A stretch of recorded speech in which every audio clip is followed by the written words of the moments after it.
Alors, tu te plais dans ton nouveau foyer à Bethany? Ce n'est pas comme à la maison, mais... Mais tu sais, tout comme moi, qu'on ne peut pas retourner vivre à Nazareth.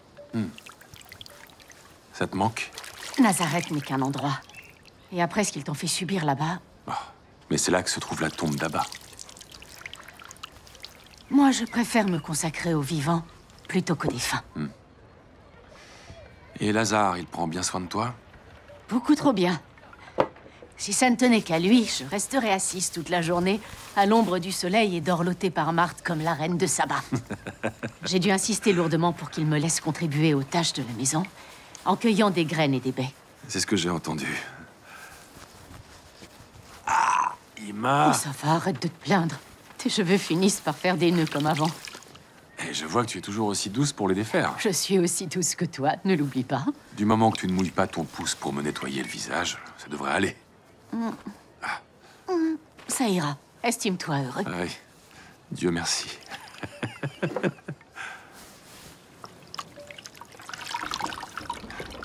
Ça me rappelle le temps où les choses étaient simples. Elles ne l'ont pas toujours été.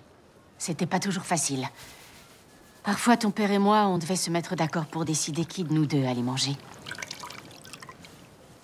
Oui, je sais. C'était important de connaître l'incertitude de la pauvreté.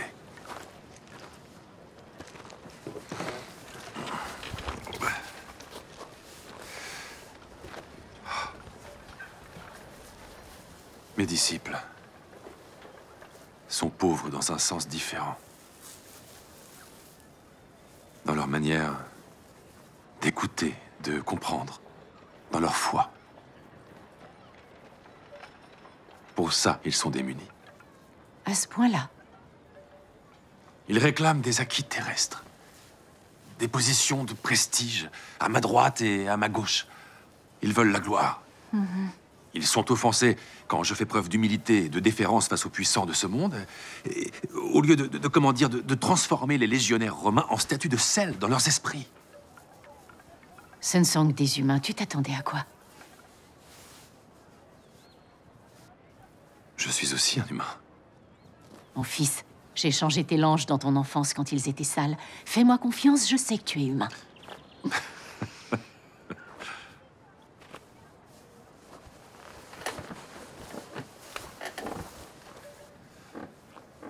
Ce qui m'attriste, c'est que... Ce trait tellement humain, qui fait que personne ne comprend ça.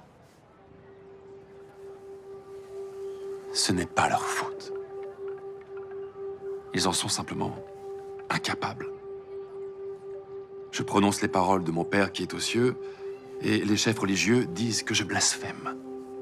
Et ils complotent contre moi. Certaines personnes prennent toujours le mauvais chemin. Mes propres disciples disent que j'ai raison. Mais ensuite, ils agissent d'une manière qui me laisse penser qu'ils ne sont pas imprégnés du moindre mot que j'ai dit. Mais alors, il faudrait quoi pour qu'ils comprennent?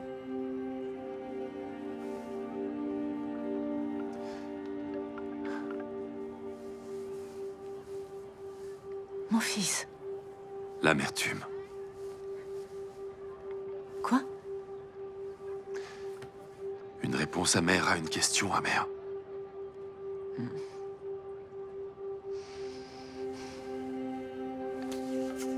Tu parles en parabole.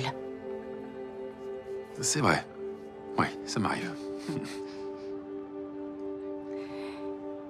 Tu te souviens quand ton père t'a appris à tailler un joint dans le bois en queue d'aronde? Il ne te l'a pas appris en te racontant une histoire. Il a posé ses mains sur tes mains.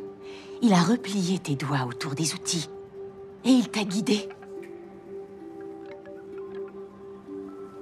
Du cyprès, du chêne et du sycomore. Tous trois obéissent à la main du maître. Mais le cœur des hommes, c'est une toute autre histoire. Eh bien, ça ne coûte rien d'essayer. en faisant plus simple. J'ai essayé ces derniers temps.